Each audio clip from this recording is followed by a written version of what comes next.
Assalamualaikum warahmatullahi wabarakatuh. Saya Dwi Nur Afifah, NIM T2019-1094. Di sini kita akan melanjutkan pembahasan tentang bimbingan dan konseling di sekolah dan madrasah karya Dr. Mulyadi SAG MPD. Di sini kita akan membahas bab 3, yakni tentang tinjauan tentang bimbingan dan konseling dan bimbingan konseling Islam. Di sini dalam bab 3 ada 2 sub bab yang akan kita pelajari. Yang pertama yaitu teori dasar tentang bimbingan dan konseling, yang kedua yaitu bimbingan dan konseling Islam. Subbab yang pertama yakni tentang konsep dasar bimbingan dan konseling. Sebelumnya kita harus tahu dulu nih, apa sih bimbingan itu? Bimbingan berasal dari kata bahasa Inggris yaitu guidance, yang artinya memberikan jalan atau memberikan arahan. Namun, menurut Smith, bimbingan adalah proses pelayanan kepada seseorang guna membantu mereka dalam memperoleh pengetahuan dan keterampilan agar seseorang tersebut dapat membuat pilihan, kemudian rencana, dan interpretasi yang dibutuhkan dalam penyesuaian diri yang baik. Jadi, kesimpulannya adalah bimbingan merupakan suatu proses pelayanan kepada seseorang dari seseorang yang memiliki keahlian atau disebut konselor kepada seseorang yang membutuhkan bantuan, entah itu perseorangan atau sekelompok orang guna untuk memperoleh pengetahuan dan mengembangkan potensi-potensi yang dimiliki oleh seseorang tersebut sehingga seseorang tersebut dapat menyesuaikan diri secara baik dan sebaik mungkin. Kemudian, apa sih yang dimaksud dengan konseling itu? Konseling berasal dari bahasa Inggris counseling yang artinya memberikan nasihat. Menurut Robinson, konseling adalah proses wawancara atau interaksi tatap muka langsung antara klien, seseorang yang sedang mengalami masalah dan membutuhkan bantuan, kepada konselor, seseorang yang akan membantu permasalahan klien atau seseorang yang ahli dalam menyelesaikan permasalahan dengan tujuan agar bisa menyelesaikan permasalahan yang sedang dihadapi oleh klien. Nah, konseling ini merupakan proses wawancara antara klien yang sedang memiliki masalah dengan konselor yang dapat memberikan arahan, kemudian bimbingan agar klien yang sedang mengalami masalah itu dapat menyelesaikan permasalahannya dengan baik. Kemudian, apa sih tujuan dari bimbingan dan konseling itu? Nah, tujuan bimbingan dan konseling itu yang pertama, agar seseorang dapat mengenali dirinya sendiri, entah itu kelebihannya, kekurangannya, potensi-potensi yang ada di dalam dirinya. Yang kedua, setelah seseorang itu mengetahui potensi dalam dirinya, maka diharapkan kemudian seseorang tersebut dapat mengembangkan potensi yang ada dalam dirinya tersebut. Yang ketiga, yaitu mengembangkan diri atau menyesuaikan diri dengan lingkungannya. Yang keempat, yaitu mengatasi hambatan-hambatan yang terjadi dalam proses pembelajaran. Kemudian, apa sih fungsi dari bimbingan dan konseling itu? Yang pertama yaitu fungsi pemahaman. Fungsi pemahaman di sini yaitu fungsi bimbingan konseling yang diharapkan dapat menghasilkan suatu pemahaman dalam diri mereka. Entah itu pemahaman tentang diri sendiri, kemudian pemahaman tentang lingkungan yang dia hidupi atau lingkungan di mana dia tinggal. Dan yang ketiga yaitu memahami lingkungan yang lebih luas cakupannya. Jadi tidak hanya di tempat dia tinggal, namun juga di tempat lain. Ya, selanjutnya yaitu fungsi pencegahan. Fungsi pencegahan di sini bertujuan agar seseorang itu tidak melakukan hal-hal yang tidak diinginkan, yaitu upaya mencegah sesuatu sebelum permasalahan terjadi. Tiga, yaitu fungsi pengentasan. Fungsi pengentasan di sini yaitu berbeda-beda karena setiap permasalahan itu adalah unik. Setiap masalah yang dihadapi oleh seseorang itu berbeda-beda dan cara penanganannya pun berbeda. Oleh karena itu, konselor dalam menangani suatu permasalahan ditangani dengan cara yang unik dan berbeda-beda karena permasalahan, kemudian sikap seseorang itu berbeda-beda. Selanjutnya yaitu fungsi pemeliharaan dan pengembangan. Menurut Tohari Musnahmar, di sini terdapat 3 bagian. Yang pertama yaitu fungsi preventif, yaitu pencegahan sebelum munculnya permasalahan. Yang kedua yaitu fungsi korektif atau korektif, di mana fungsi ini yaitu upaya dalam menyelesaikan masalah yang dihadapi. Dan yang ketiga yaitu upaya preventif dan developmental, di mana di sini upaya untuk mengembangkan potensi diri dan menjaga kondisi yang telah baik agar tetap baik dan menghindari dari permasalahan atau mencegah timbulnya masalah yang baru. Selanjutnya yaitu prinsip-prinsip dari bimbingan dan konseling. Praitno dan Erman Amti mengemukakan bahwa prinsip bimbingan dan konseling ini terdiri dari sasaran pelayanan, kemudian masalah klien, kemudian proses penanganan masalah klien, dan program pelayanan dan penyelenggaraan pelayanan. Yang pertama yaitu prinsip yang berkenaan dengan sasaran layanan. Nah, bimbingan dan konseling ini melayani seluruh individu tanpa membedakan umur, kemudian jenis kelamin, suku, agama, dan status ekonominya. Yang kedua, bimbingan dan konseling ini memperhatikan individu dan tingkah laku dari seseorang yang bersifat unik dan dinamis. Dan yang ketiga, bimbingan dan konseling ini menyadari adanya perbedaan individu serta memperhatikan tahap-tahap perkembangan dari setiap individu. Kedua, yaitu prinsip-prinsip yang berkenaan dengan masalah klien. Nah, bimbingan dan konseling ini memperhatikan kondisi fisik, kemudian mental dari seseorang klien yang menjadi penyebab timbulnya permasalahan. Kemudian kesenjangan sosial, ekonomi, juga merupakan faktor yang dapat menyebabkan suatu permasalahan yang dialami oleh klien. Kemudian yang ketiga yaitu prinsip-prinsip yang berkenaan dengan program layanan. Nah, bimbingan dan konseling ini merupakan bagian yang integral dalam upaya pendidikan dan pengembangan individu. Kemudian yang kedua, bimbingan dan konseling ini harus bersifat fleksibel. Yang ketiga, program bimbingan dan konseling ini disusun secara berurutan atau berkelanjutan, yaitu dari jenjang yang terendah ke jenjang yang tertinggi. Nah, pelaksanaan bimbingan dan konseling ini diharapkan dilaksanakan secara teratur dan mengetahui sejauh mana manfaat yang telah diperoleh. Selanjutnya yaitu prinsip yang berkenaan dengan tujuan dan pelaksanaan bimbingan dan konseling. Nah, bimbingan dan konseling ini diharapkan mampu mengarahkan seseorang agar dia mengenali dirinya serta dapat mengambil tindakan dalam mengatasi permasalahannya tanpa ada paksaan dari pihak manapun. Jadi itu atas kemauan dirinya sendiri. Kemudian adanya kerjasama antara klien dengan orang tua, kemudian guru, dan sosial yang lainnya. Kemudian asas-asas bimbingan dan konseling.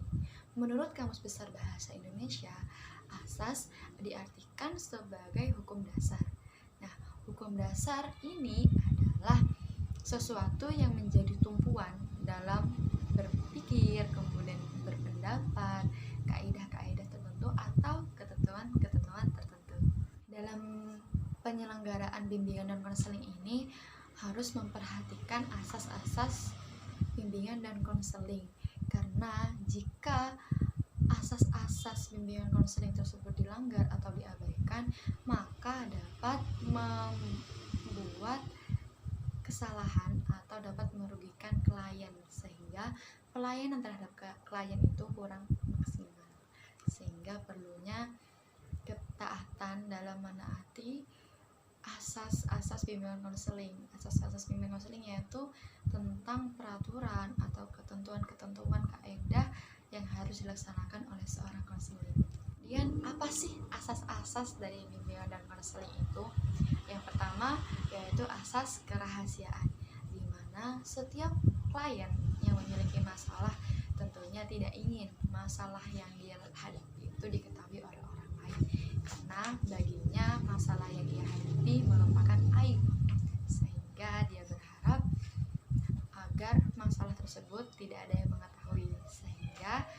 perlunya konselor merahasiakan masalah yang sedang dihadapi oleh kliennya agar kliennya merasa aman dan mudah terbuka kepada si konselor tersebut.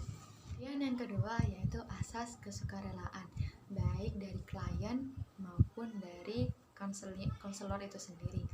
Nah, asas kerelaan dari klien misalnya dia itu terbuka kepada konselor sehingga konselor dapat dengan mudah memahami masalah yang sedang dia hadapi. Tidak ada yang dia tutup-tutupi, dia benar-benar terbuka kepada konselor dan mempercayakan sepenuhnya masalahnya terhadap konselor. Dan konselor itu sendiri juga dengan sukarela membantu si klien yang sedang menghadapi masalah dengan ikhlas. Namun jika si klien memberikan sesuatu kepada konselor, maka itu tidak apa. Jadi konselor itu tetap bisa menerimanya karena merupakan suatu bentuk ucapan terima kasih. Namun konselor itu tidak di awal tidak berharap imbalan. Jadi ada atau tidaknya suatu imbalan itu, maka konselor tetap wajib melayani kliennya dengan baik. Ketiga yaitu asas keterbukaan. Nah, asas keterbukaan di sini adalah adanya keterbukaan dari klien. Namun tidak hanya klien tetapi juga konselor, di mana klien dalam menjelaskan permasalahannya itu dengan sejujur-jujurnya tentang masalah yang sedang dihadapi, sesuatu yang benar-benar terjadi. Jika salah, katakan salah. Jika benar, katakan benar. Dan semisal kondisinya A, maka sampaikanlah A. Jika kondisinya B, sampaikanlah B. Karena jika ada yang ditutup-tutupi, maka hal tersebut akan menghambat proses penyelesaian masalah karena solusi yang diambil tidak sejalan dengan kondisi yang terjadi. Sehingga perlunya keterbukaan dan kejujuran dari si klien dalam menyelesaikan permasalahannya, dalam menjelaskan masalah yang sedang dihadapi, kemudian apa saja yang menjadi hambatan dalam dirinya, ketakutan apa, kemudian kondisi-kondisi yang sedang dia rasakan. Jadi berbicara jujur kepada si konselor agar konselor dapat mengambil atau memberikan arahan solusi yang tepat yang sesuai dengan kondisi yang sedang terjadi. Kemudian asas yang keempat yakni asas kekinian. Maksud dari asas kekinian ini adalah konselor tidak boleh menunda-nunda jika ada klien yang sedang meminta bantuannya. Dan masalah-masalah yang terjadi sekarang dan masalah yang terjadi dulu tentu memiliki solusi atau penyelesaian yang berbeda. Maka hendaknya konselor dalam memberikan arahan atau solusi disesuaikan dengan zamannya atau disesuaikan dengan kondisi saat ini. Yaitu asas kemandirian, di mana bimbingan dan konseling ini diharapkan klien dapat mandiri dalam menyelesaikan permasalahannya. Mandiri di sini bukan berarti tanpa bantuan.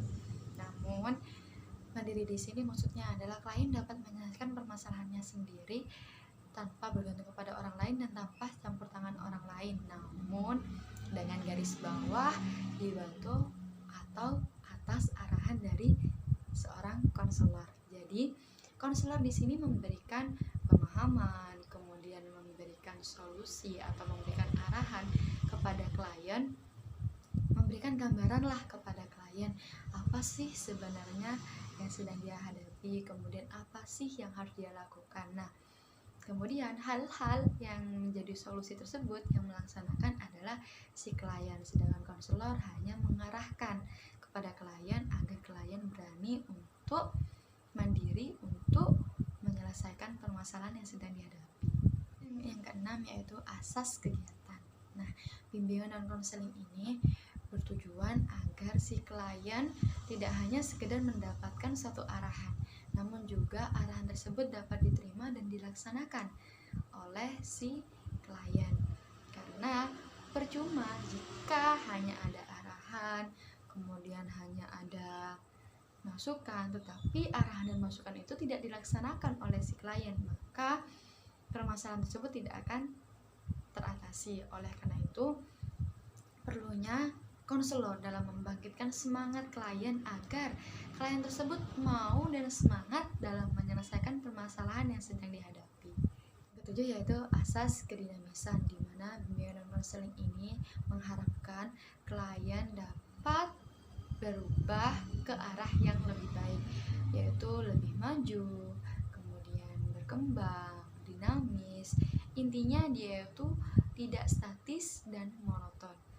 Jadi diharapkan klien itu bisa menjadi pribadi yang lebih baik lagi setelah mengikuti bimbingan dan konseling. 8 yaitu asas keterpaduan, di mana di sini merupakan usaha konselor dalam memadukan diri dengan kepribadian dari klien agar dalam proses penyelesaian masalah tersebut dapat berjalan dengan lancar. 9 yaitu asas kenormatifan, di mana bimbingan dan konseling ini diharapkan tidak bertentangan dengan norma-norma yang berlaku di sosial, di masyarakat, dan norma yang dilaksanakan yaitu sesuai dengan norma yang berlaku di masyarakat tersebut. 10 yaitu asas keahlian, di mana seorang konselor harus menguasai baik dari teori ataupun praktek dalam bimbingan dan konseling ini, sehingga konselor tersebut dapat menyelesaikan permasalahan klien dengan baik dan mampu menjadi konselor yang profesional. Yang ke-11 yaitu asas alih tangan, di mana jika seorang konselor sudah tidak dapat menangani permasalahan klien, maka dialihkan atau dipindah tangankan kepada badan atau seseorang yang lebih ahli dari dia untuk menyelesaikan permasalahan klien tersebut. Yaitu asas tuturi handayani, di mana diharapkan bimbingan dan konseling ini dapat memberikan suatu pengayoman terhadap klien. Jadi tidak hanya saat klien mendapatkan suatu permasalahan, namun di luar juga seorang konselor ini bisa memberikan motivasi, semangat, sehingga seseorang dapat mengembangkan potensinya, mengenali dirinya, dan terus bergerak berubah menjadi seseorang yang lebih baik atau lebih maju ke depannya. Selanjutnya akan membahas subbab yang kedua, yakni tentang bimbingan dan konseling Islam. Nah, menurut Tohari Musnamar, bimbingan dan konseling Islam ini adalah bentuk pemberian bantuan kepada individu dalam menyelaraskan hidup mereka dengan petunjuk Allah sehingga mendapatkan kebahagiaan dunia akhirat. Nah, lebih jelas lagi atau lebih tegas lagi, Tohari Musnamar menjelaskan bahwa bimbingan dan konseling Islam itu adalah bentuk pemberian bantuan kepada individu agar menyadari eksistensinya sebagai makhluk Allah Subhanahu wa Ta'ala, agar melaksanakan segala bentuk perintahnya dan menjauhi segala larangannya, agar seseorang tersebut dapat meraih kebahagiaan baik di dunia maupun kebahagiaan di akhirat. Tohari Musnamar juga menegaskan bahwa islamisasi ilmu pengetahuan atau teori bukan bermaksud untuk menghapus teori tersebut atau menggantinya dengan teori Islam, melainkan mengetengahkan teori Islam kepada teori-teori yang sudah ada dengan bernafaskan Islam. Tujuan dari bimbingan dan konseling Islam ini yaitu meningkatkan iman, Islam, dan ihsan setiap individu agar seseorang tersebut dapat memperoleh kebahagiaan, entah kebahagiaan di dunia ataupun kebahagiaan di akhirat. Kemudian manfaat bimbingan dan konseling Islam itu yang pertama yaitu agar manusia dapat mengenali dirinya sendiri, dapat mengenali, memahami tentang kelebihan, kekurangan, potensi yang ada di dalam dirinya. Dan yang kedua yaitu agar manusia dapat menerima dirinya sendiri apa adanya, menerima kelebihan dan kekurangan yang ada pada dirinya. Namun kalau kekurangan di sini bukan untuk disesali, namun adanya ikhtiar dari seseorang dalam memperbaiki kekurangan yang ada dalam dirinya sendiri, dan juga kelebihan yang ia miliki tidak membuat ia lupa diri kepada yang menciptakannya. Ketiga yaitu membantu individu dalam memahami keadaan.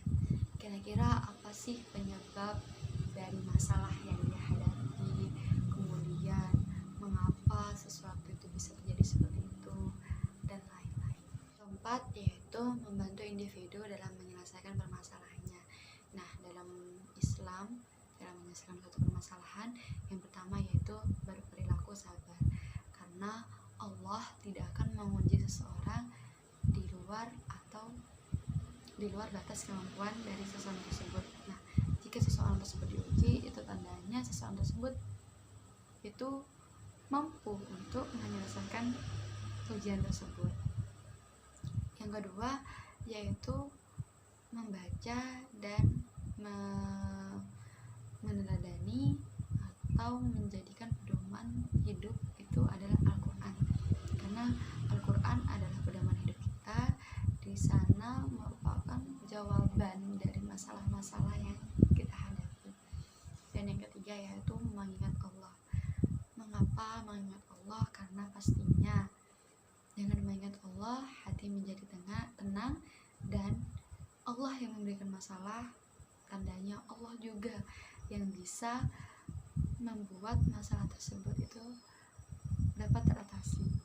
Kemudian yang kelima yaitu membantu individu dalam mengembangkan kemampuan-kemampuannya yang dapat digunakan di masa depannya, sehingga potensi-potensi yang dimiliki sekarang dikembangkan agar potensi tersebut bisa bermanfaat bagi dirinya dan juga orang lain.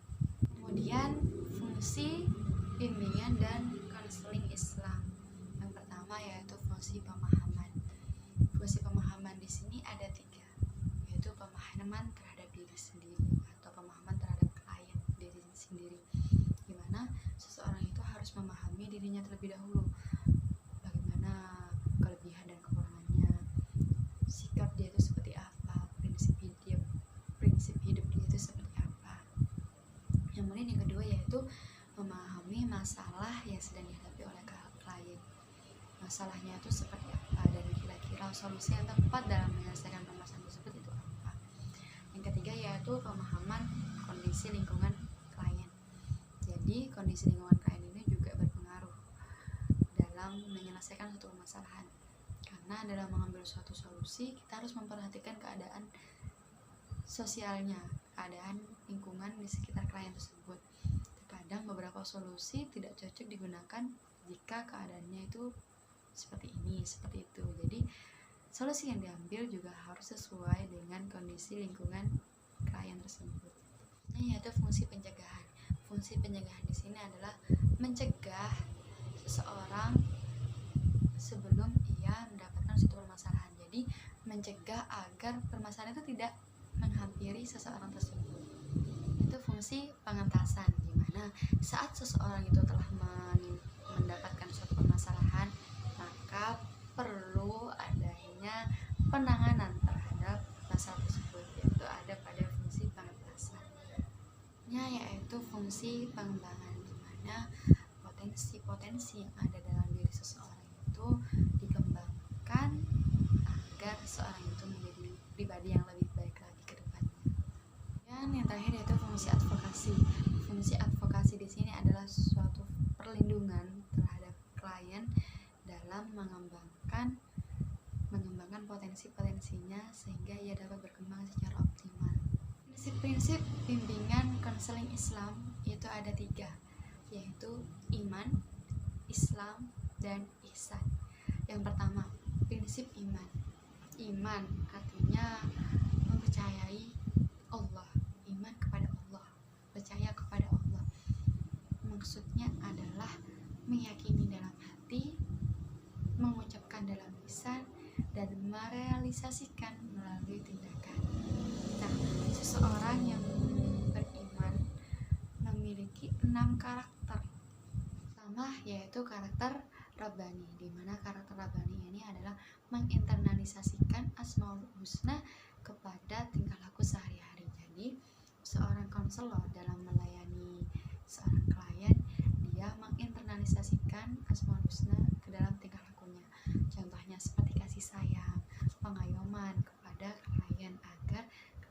merasa nyaman dengan konselor tersebut.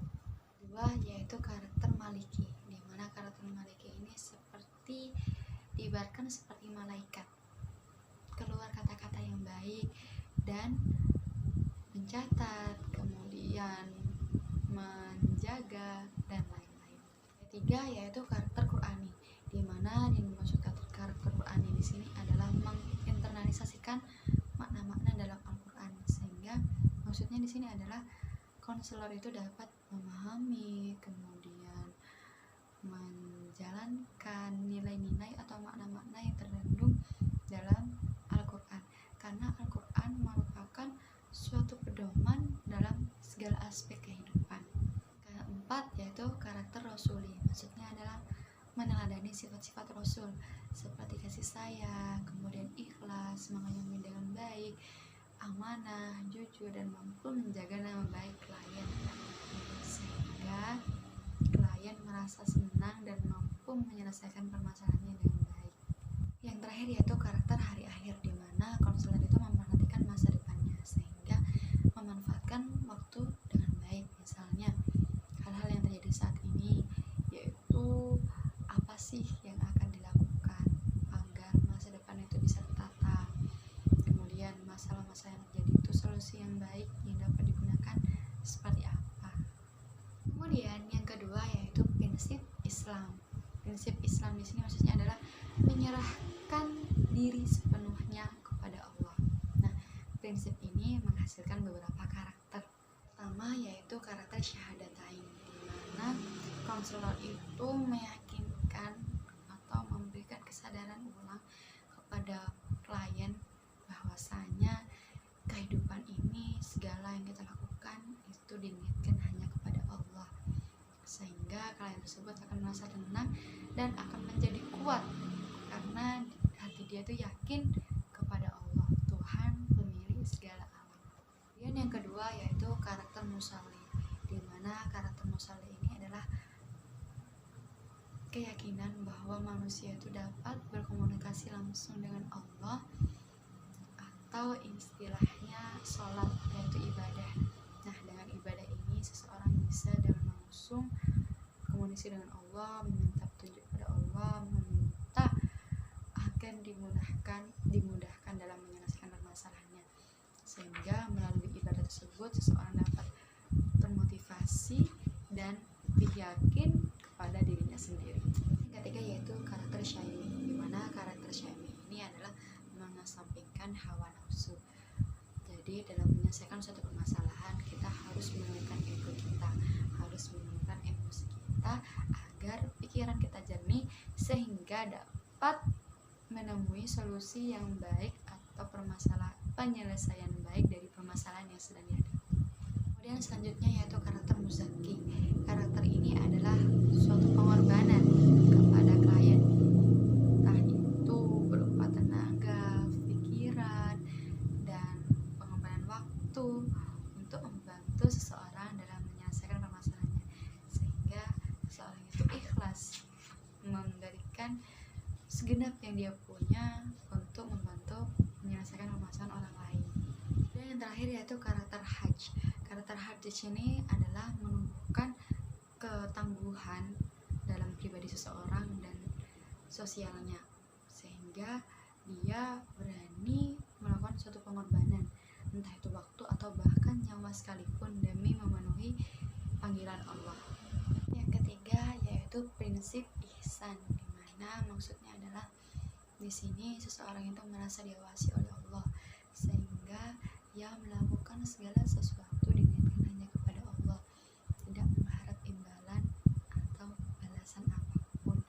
Dan di sini prinsip ihsan ini diharapkan seseorang itu dapat memperbaiki dirinya, entah itu memperbaiki hubungan dengan Allah dan juga hubungan kepada manusia, yaitu hablum minallah dan hablum minannas. Kemudian asas-asas bimbingan dan konseling Islam. Nah, landasan dari bimbingan dan konseling Islam itu yaitu Al-Quran dan Sunnah Rasul. Nah, dari kedua landasan tersebut terdapat 14 asas bimbingan dan konseling Islam. Pertama yaitu asas kebahagiaan dunia dan akhirat, di di mana seseorang itu diharapkan dapat menjalani hidup sebaik mungkin sehingga mencapai kebahagiaannya baik di dunia maupun di akhirat. Yang kedua yaitu asas fitrah, di mana di sini diharapkan seseorang itu paham atau mengenal fitrahnya sebagai insan ciptaan Allah Subhanahu wa taala. Di mana fitrah kita itu memiliki kekurangan kelebihan dan memiliki tugas atau memiliki tujuan untuk beribadah kepada Allah. Ketiga yaitu asas lillahi ta'ala, di mana bimbingan dan konseling ini dilaksanakan murni karena lillahi ta'ala, karena niat Allah tanpa memikirkan atau berharap imbalan atau jasa dari orang lain. Keempat yaitu asas bimbingan seumur hidup. Jadi di sini tidak hanya saat seseorang mendapatkan suatu permasalahan ia dibimbing, namun ketika tidak mendapatkan masalah dia tetap bisa dibimbing, yaitu dengan mengembangkan potensi yang ada dalam dirinya. Yang kelima yaitu asas jasmani dan rohani, di mana di sini diharapkan adanya keseimbangan antara jasmani dan rohani. Misalnya kebahagiaan dunia yaitu bekerja, dan kebahagiaan rohani yaitu lillahi ta'ala, sesuatu yang kita niatkan kepada Allah yaitu ibadah. Misalnya dalam bekerja, kemudian waktunya sholat Jumat, ya sholat Jumat dulu. Setelah rohani terpenuhi, maka baru ke jasmani lagi, itu bisa bekerja lagi, bisa melanjutkan pekerjaan lagi. Jadi ada keseimbangan antara jasmani dan rohani. Keenam yaitu asas kemajuan individu, di mana diharapkan dari bimbingan dan konseling ini seseorang itu dapat menjadi pribadi yang lebih baik lagi ke depannya. Ketujuh yaitu asas kekhalifahan manusia, di mana manusia diturunkan kepada di bumi ini untuk mengelola bumi dengan sebaik mungkin, sehingga manusia itu bertanggung jawab terhadap dunia dan manusia yang lainnya. Kemudian yang kedelapan yaitu asas keserasian dan keadilan, di mana seseorang diharuskan untuk berperilaku adil, entah kepada dirinya sendiri, kepada orang lain, ataupun kepada alam, sehingga terciptanya suatu hubungan yang baik. 9 yaitu asas pembinaan akhlakul karimah, di mana diharapkan seseorang memiliki akhlak yang baik sehingga dapat memiliki hubungan yang baik dengan semua manusia, sehingga tidak hanya hablum minallah saja yang baik, namun juga hablum minannas. Kemudian asas kasih sayang, di mana bimbingan konseling ini berlandaskan dengan kasih sayang dengan sesama makhluk ciptaan Allah, sehingga terciptanya suatu ikatan yang kuat antar sesama manusia, sehingga bisa sama-sama saling merasakan dan memberikan bantuan. 11 yaitu asas keahlian, di mana kegiatan bimbingan konseling ini dilakukan oleh mereka yang ahli di bidang ini. Kedua yaitu asas musyawarah, di mana dalam menyelesaikan suatu permasalahan dilakukan dengan cara bermusyawarah, yaitu dengan cara yang dibenarkan dalam ajaran Islam. Ke-13 yaitu asas kesosialisasi manusia, di mana di sini kita memperhatikan hak-hak dan kewajiban yang dimiliki oleh setiap manusia, sehingga tidak mengesampingkan atau meremehkan orang lain dan tetap menghargai orang lain. Yang terakhir yaitu asas saling menghargai dan menghormati, entah itu antara klien dengan konselor ataupun dengan klien dengan seseorang yang sedang bermasalah. Jadi di sini sikap saling menghargai dan menghormati itu penting agar dapat menyelesaikan permasalahan dengan baik, sehingga masalah tersebut dapat teratasi dengan cara-cara yang baik. Jadi ke-14 asas yang telah dijelaskan tadi sebenarnya termaktub dalam 5 asas ini. Yang pertama yaitu asas ketauhidan, di mana asas ini mengesahkan Allah, kembali kepada tujuan awal Allah itu menciptakan kita, sehingga dalam menyelesaikan suatu permasalahan kita memiliki kiblat atau memiliki pegangan yang kuat dalam menyelesaikan suatu permasalahan. Yaitu asas amaliyah, di mana asas ini membuat kita mengenal diri kita sendiri, mengenal kelebihan dan kekurangan kita, sehingga kita juga mengetahui potensi apa yang ada dalam diri kita, sehingga kita bisa mengembangkan potensi tersebut. Tiga, asas akhlakul karimah, di mana melalui bimbingan dan konseling ini diharapkan dapat membuat kita menjadi lebih baik lagi, lebih baik lagi. Artian di sini adalah memiliki akhlakul karimah, memiliki akhlak yang baik, sehingga akhlak yang baik ini akan menciptakan hubungan yang baik pula dengan orang lain. Keempat, yaitu asas profesional, di mana seorang bimbingan dan konseling ini perlu memiliki sifat profesional dalam menjalankan profesinya sebagai seseorang konselor yang membantu menyelesaikan suatu permasalahan orang lain. Yaitu asas kerahasiaan, di mana konselor harus bisa menjaga rahasia orang lain, karena anggapannya seseorang yang memiliki masalah tersebut adalah aib bagi dirinya yang tidak perlu orang lain untuk mengetahuinya. Jadi niatkan kita membantu seseorang, niatkan karena Allah, dan tidak perlu menyebarkan masalah tersebut, sehingga agar seseorang yang meminta bantuan kita percaya sepenuhnya kepada kita dan tidak menimbulkan masalah yang baru di kemudian hari. Pembahasan mengenai bab 3 tentang teori dasar bimbingan dan konseling dan bimbingan dan konseling Islam. Jadi antara bimbingan konseling dan bimbingan konseling Islam ini sebenarnya sama, namun keduanya berbeda. Berbeda maksudnya adalah berbedanya terletak hanya kepada jika Islam diperuntukkan untuk yang beragama Islam, sedangkan bimbingan dan konseling ini diperuntukkan untuk seluruh agama, baik Islam dan agama-agama yang lainnya. Semoga pembahasan ini bisa bermanfaat ya untuk kita semua. Saya mohon maaf apabila ada kesalahan, entah itu dari tutur kata saya ataupun sikap saya yang kurang berkenan di hati-hati kalian yang sedang menonton. Terima kasih. Kurang lebihnya saya mohon maaf. Wassalamualaikum warahmatullahi wabarakatuh.